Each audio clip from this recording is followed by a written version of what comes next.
Hello, everyone. Welcome to another episode of Cybersecurity Hot Takes with me, your host, Reece Guida, and I'm Jasson Casey. I am the CTO of Beyond Identity, and apparently I remembered how to do the intro this time. yeah, I think that was the best one yet, probably because there was only one and that needed to happen.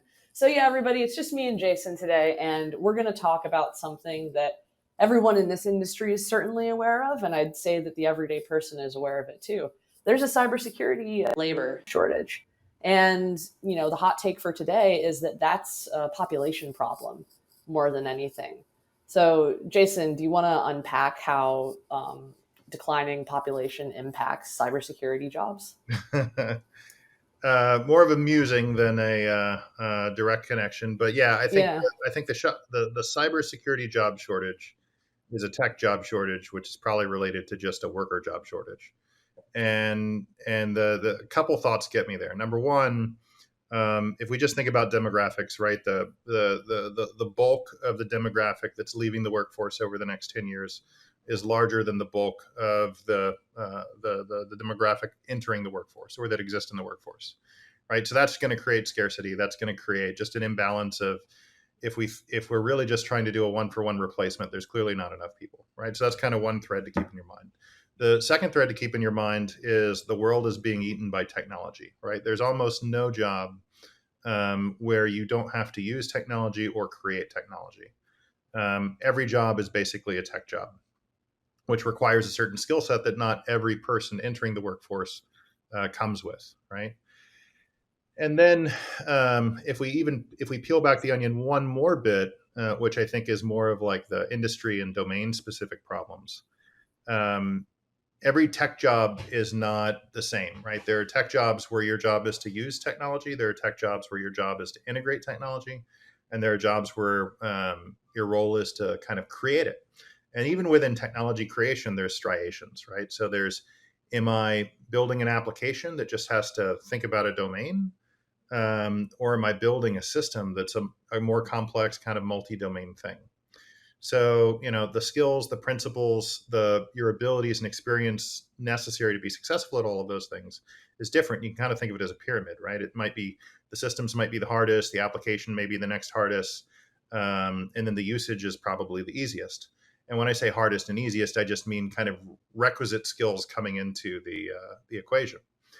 That would also assume that for equal capable folks going through some sort of training program, um, they're going to kind of lay out across those three areas, really based on compensation and pay, and really kind of what the market supply and demand is deciding those things are worth. And if it's harder to do one thing, in theory, the comp is going to be larger than the next. And if that's harder than the next, in theory, the comp is going to be larger. With that said, it's not necessarily true when what's going on right now. And what I mean by that is a lot of application creation and system creation, at least in the US, happens within the startup ecosystem. And the startup ecosystem, by definition, doesn't have the pockets of a large company. So the immediate compensation is certainly not equivalent to what a Google or a Facebook or a Microsoft would pay Mm-hmm. for their version of system creation. So the way the startup compensates is really the way it always is compensated, which is trying to number one, trying to find people that are passionate about the area and view the ability to work on the things they really want to work on, as opposed to just compensation, as meaningful work. And then the second part of it, or I should say the third part of it, is meaningful ownership in what's being created, right? So like at a startup, everyone is given stock. We're really options, an ability to own a piece of the company over a period of time. Whereas at large companies, usually you just get RSUs, which is just another form of cash payment. And if the startup does well, and granted, most startups don't, but if the startup does do well, the person is rewarded outsized compared to if they were to go to another company. Mm-hmm. So I think there's these macro trends, which is replacement and loss, right, or out of whack. The second is the world's being eaten by technology, which means for everyone entering the workforce, who's not capable of working on technical problems. The number of jobs that don't have technical problems is diminishing.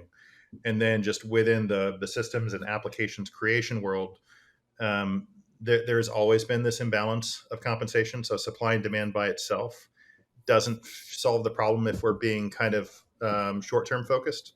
Yeah. But if we're being longer-term focused, it tends to work itself out. I think that the market is going to recognize the importance of secure systems and the people who build them. One thing that's just occurring to me that didn't come up in those 3 points you mentioned, which again were related to population, software eating the world, and the different kinds of technology users in the workforce and technology builders. We didn't mention AI. And I wonder how that factors into things when it comes to the job shortage. I guess it depends on what you mean, right? So, in AI is Well, there's just general fear, right? That people are afraid of AI, like, from South Park. They took my job, that kind of thing. I don't know how that curveball, enters this debate. Yeah. So I don't know if AI is taking a person's job so much as in order to supply what the world needs, job market, the jobs themselves have to change. And it's about people entering the job market being able to, and people who are in the job market being able to kind of handle that change. So most AI is really about trying to provide. Now I'm gonna flub my words. Like this most AI is kind of about simplistic automation and better algorithms to really execute these things called decision problems. Is this a cat? Obviously, we can use it in a lot more interesting ways than is this a cat, but that sounds pretty interesting to me. But yeah, most of what AI gives us is solutions to decision problems using interesting heuristics. It's not going to eliminate the need for skilled knowledge workers. It is going to present more of a need for skilled knowledge workers, again, to be able to create, as well as to be able to integrate, as well as to be able to use. Yeah, so I guess AI would fit into the third point that you made, which is the different kinds of technology users, AI being a tool that they can deploy when building systems that are If secure. technology is eating the world, then there's almost no job in the world that's not going to include some flavor of AI. And from a work perspective, we're going to require workers who understand, obviously, at the bottom of the pyramid, how to create it, in the middle of the pyramid, how to integrate it with, right? Because systems are always complex integrations of things. And at the top of the pyramid, how to use it. Maybe it's an inverted pyramid, right? Because we clearly are going to have a lot more users than integrators, and we're going to have more integrators than creators. But we still need to produce people in the workforce that can kind of operate at those three levels, whether it's AI, or whether it is formal trusted systems, right? Which is a different branch of CS and computer engineering around how do I know this thing is actually true. Oh yeah, and speaking of CS and computer engineering, I had this conversation with a doorman in my building, and his son is 19. He's starting out at college, and he's at that age where he has to pick a major. And his dad really wants him to go into cybersecurity, but the son is just not interested at all. And I was thinking about ways to get him interested because, like you said, a passion for the work is really important to joining startups, knowing that you're taking a risk and putting most of the value in that risk paying off in the form of stock options. So I don't know if the university his son is attending has a cybersecurity program, right? Maybe people would be inclined to say, hey, a way to solve the job shortage is to put cybersecurity programs in universities. Do you see that as being a fix? Or do you think that existing disciplines like math, physics, engineering kind of cover that ground already? So there's a lot of things there. So I guess number one, when you're 19, you don't know anything in terms of what you want to do with your life, right? Like you've never been on your own. You've never made decisions outside of the context of your parents helping. You don't know what you're going to like, right? And so generally, what did you like when you were 19? What did you want to study? So I wanted to study. What did I like when I was 19? Um, so aside from the normal things of a teenager, I loved physics, and I had no practical use for it. I loved physics because it explained the world in a way that made sense. Mhm. Math was a tool to make physics understandable. And ultimately, electrical engineering was a path on my journey, in that I knew that eventually I had to get a job. That job needed to be able to pay me so I could have, a lifestyle similar to what I'd experienced as a child.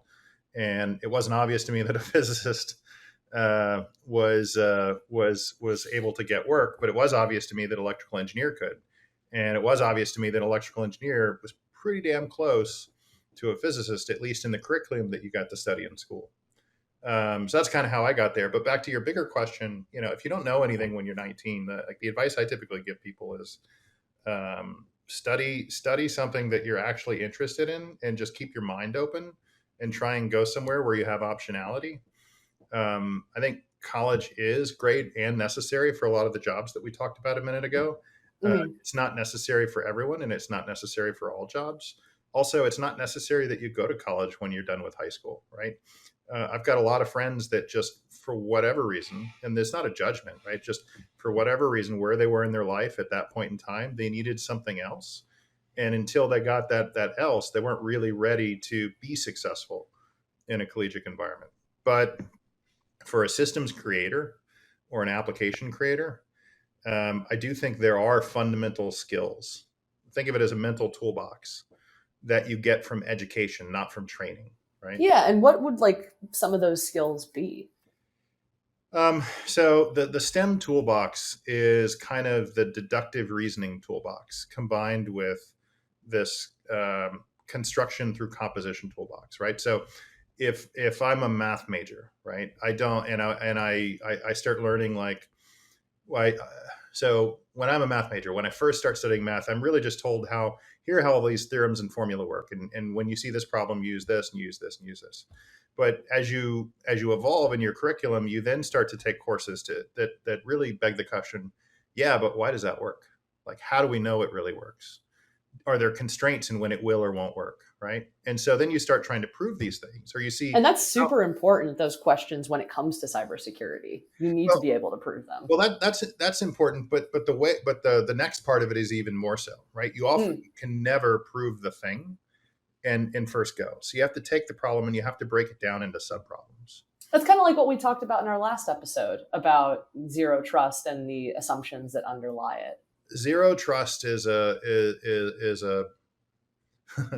it's, in my mind, it's a way of saying taking sound engineering principles and reapplying it to a security problem, right? So just like in math, right, we don't try and do a big thing. We try and break a big thing into a series of small things, make Mhm. progress with those small things, and then prove that when we bring those small things together, we get something that's slightly larger until we get to our end result. In engineering, it's no different. A good engineer approaches a problem, a large problem, and tries to break it down into a series of subproblems, right? A good physicist does the same thing. They don't try and solve the problem for the cow. They start with saying, assume a spherical cow, and then they solve the problem for a sphere, right?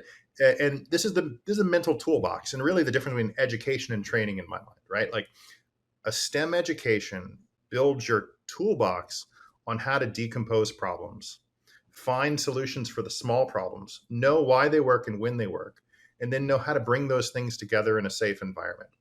Training is, how do I apply my toolbox to a domain, right? So cybersecurity is a domain, but so is aviation flight control systems, right?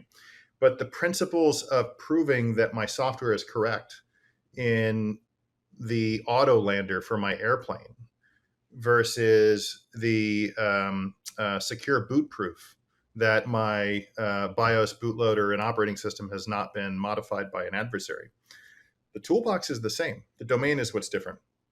So tying it back to your original premise, like cybersecurity is in my mind is more about training, and colleges can certainly have training programs, right? You can think of it as like the finishing program. Like if you want to go in this area, we'll give you a class to introduce you to some of the domains of this particular area and kind of get you moving there.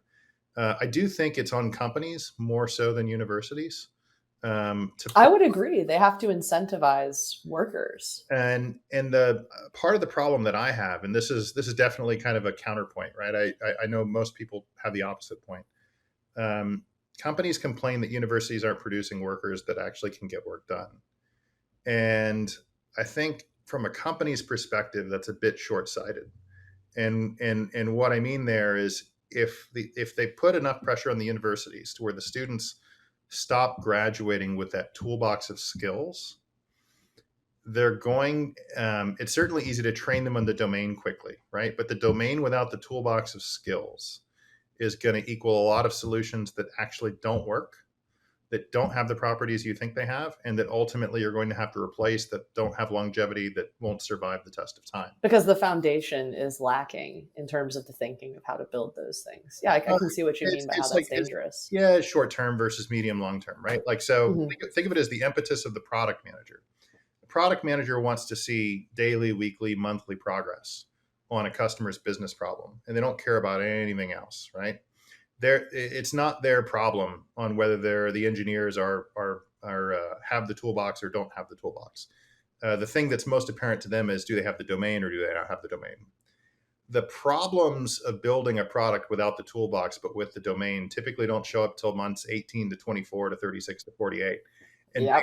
based on job hopping in our industry right now, how many product managers do you think survive long enough or stay long enough to suffer the consequences of their choices, right? That is deep, and I would say not many. So this is why I was saying, like, over the long term, these things will all work themselves out. Unfortunately, we all live in the short term and have to solve problems in the short term. And so there's not a lot of short term pressure incentivized around building things that can survive, around like actually, I don't know, hiring people with the right skill sets, with that mental toolbox, and then the domain training. Because the reality is like we all want that quick serotonin squirt. Oh And yeah, we do. and the job shortage is, certainly opens the door for quick salary increase by just hopping around. But if I, as an engineering leader, staff engineer, product manager, never suffer the consequences of domain based decisions without informed by my mental toolkit, clearly then I'm never going to develop that muscle, right? So let's just say you were like the overlord of cybersecurity and you had the power to magically fix this in the short term. What are a couple things you would do so that people are more incentivized to, kind of stick around, deal with their consequences, or conversely, before they even have the chance to get there, have the tools necessary to build the systems that the world needs right now? Um, so I mean, the simplest answer is, I don't have an easy answer. We're still struggling with wrapping our hands around these things too. But like Fair enough. the things that we try to do, right? Uh, so, compensation at a startup is really important, and long-term incentives are important. So we try and handle that with stock, right? You don't just get stock when you join, but stock vests over time. We try, and we don't always do a great job, but we try and hold up a mirror in that if we're doing our jobs right as managers in a startup, every individual is contributing to a product and contributing to a customer's success.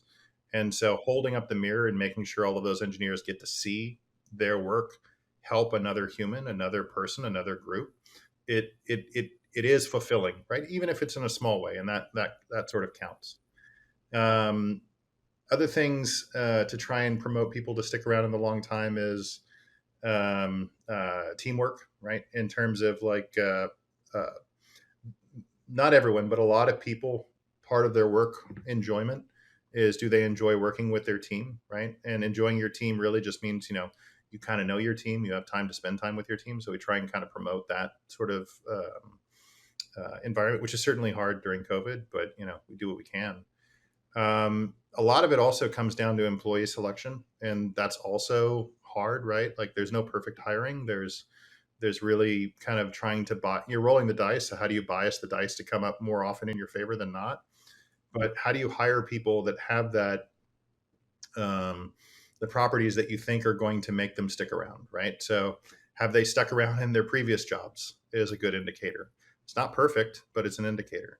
do they have a clear long-running passion in their work history from X to Y to Z, right? With younger workers, you never have answers to those questions. And so you're just rolling the dice. And like I Mhm. said earlier, right? Like when you're 19, you don't know anything in terms of like what you're going to like and not like.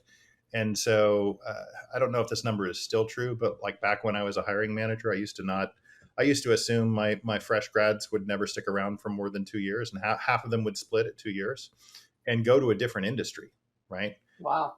Like they'd go to business school and get an MBA, or they'd switch or go back to school and get a legal degree, or switch and join finance or something like that. And honestly, I think in some scenarios, like those scenarios, it's not really a fault of anyone. You just kind of have to plan for it, because again, when you're 19, you've experienced this much of the world. So how do you really know what you want, right, out of life? Um, but yeah, getting people to stick around. There's no easy answers. The best I can hope for is trying to find people who have work experience, who have stuck around before, that are really kind of invested in certain types of problems, that have good chemistry with the team, and And that want to see their work do good in the world. yeah. Yeah. So we would be remiss to talk about a problem without trying to pose a solution, right? So I think we're hiring right now, right, Jason? What's a job or two that you'd like to feature for listeners of this podcast who may be Sure. interested or may know someone who has those qualities you talked about? So we got a ton of jobs. So one of the most pressing jobs right now actually is someone to run the IT function for the company. It's a New York City based job. We have an office in New York with about 80 people. Those people there are people in the office every day of the week, but Tuesday through Thursday is really when the majority of them are in. It's very much kind of a young company bullpen style environment. That's where a lot of our inside sales is happening. That's where a lot of our marketing and certainly where all of our execs are. So getting someone to actually lead that function, who's New York based, who's comfortable coming into the office and wants to come into the office to kind of help train others and learn what it's all about. We have a penthouse, 41st floor, next to the Empire State Building. Beautiful views. Got a great deal because of COVID. And we have a fully stocked kitchen that I use every day. What else? We've got support engineering jobs based in Dallas, Texas. So again, this is great for kind of like folks earlier or mid in their career who like the idea of doing systems integration, back to that kind of middle tier of the pyramid that I was talking about earlier. Yeah. There's a bunch of engineers that live in that area with backgrounds in telco and big systems. And then, of course, we're always hiring, software engineers that are, I like to say principally trained, but what I mean by that is doesn't necessarily have to be degreed, but it has to be obvious that they acquired the skills that you would acquire through going through a degree program. Yeah, they have the toolkit. Of that mental toolkit, right? Like Yeah. they understand decomposition of software. They understand that when I'm looking at a large scale system, the first thing I have to think about is the domain model of that system and the life cycle of that domain model. And then when I subcompartment that domain model, the microsystems or the microfunctions, if you will, then start to emerge. Like we're always hiring people like that. In terms of specialties, anyone in the data science, data analytics, ML, I don't like to say AI realm. We're hiring people there who understand how to build and integrate, not how to use. How to use is not enough for the types of problems that we work on. Like you have to kind of understand, why is this problem convex? Why is this problem amenable to a logistic regression versus not? When should I use tool X versus tool Y based on the problem and how we prove the problem is X? And then on the trusted computing side, we're looking for folks that have experience with formal systems. So like using F-star to prove something, using coq to prove something over a piece of software that's solving like a systems problem, like a TLS implementation, or secure measured boot, those sorts of things. Well, no wonder there's a labor shortage. You just listed a lot of jobs. So listeners, if that sounds like it's up your alley, don't hesitate to apply. And don't hesitate to listen to our next episode. We'll see you then. Thanks for tuning in today. Smash the subscribe button. Bye.